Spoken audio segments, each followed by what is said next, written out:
Welcome to Ridge Life. I'm Tim, and today we're going to look at what my mistake cost me with the rotary cutter.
Well, we got the rotary cutter back from service, and you're going to see what I did to it, how it happened, and how much it cost to get it fixed.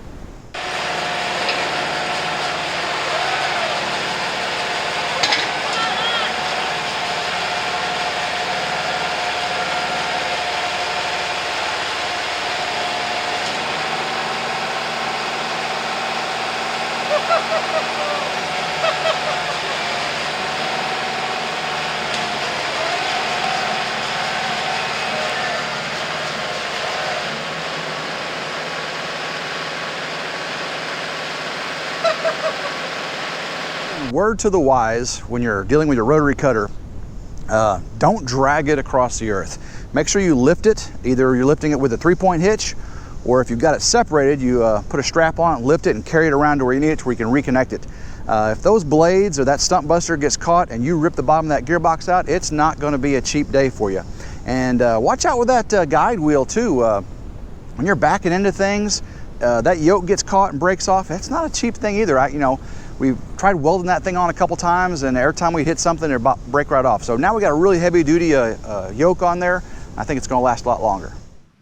So when I made the mistake of pulling the rotary cutter out of the ditch instead of lifting it, this stump buster here got caught on something. And when it did, it ripped the bottom of the gearbox. It actually cracked the seal out, not just popped it out, but actually cracked the bottom of the gearbox, which required a new gearbox, which is like the most expensive thing on this rotary cutter. And backing up to things several times, I'd hit this wheel yoke on rocks and stumps and broke this post off the yoke itself. I had it welded on a couple times, but it always kept breaking off, so while I had it up there, I had them replace this yoke. So I got a nice heavy-duty yoke, all lubed up, ready to go. Another thing we had done is the slip clutch. The plate was wore out, and while I had it up there, I had them basically rebuild this slip clutch. Now it should be set perfectly. Let's see how much my lack of attention on my rotary cutter cost us monetarily here. So this was for our RCR 1872 Land Pride 72-inch rotary cutter. The gearbox that broke when I drug it across the side of the earth and the stump buster got caught cost us $535.40. When I backed in with the wheel and broke the yoke, I welded that back on a couple times, didn't stay. That was $89.24. We had some various bolts and nuts and washers here. The friction disc, 2 friction discs, $60.18 each, $120. Of course, you have a plate here that was $207 for this plate. With that, so we had the slip clutch repaired, the spindle, and the gearbox. So altogether, parts were $993.32. If we look over here, labor was $287. Came out to be $1,412.84, just because I decided, after getting the tractor stuck and separating the cutter, I decided to pull it sideways, and of course just abuse it by backing into rocks and stumps and stuff with the yoke there. So that's pretty expensive. I'll learn from that. I'll lift my rotary cutter from now on and don't drag it across the ground.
Hope everyone enjoyed my misfortune there with that rotary cutter. I learned something. I'm not going to do that again. Hopefully you've learned something too. And I hope you enjoyed us, watching us use the cutter out on that field. We're going to get a food plot out there soon, and deer season's coming up right around the corner. So until next time, I hope everyone has a blessed day, and go Ridge Life.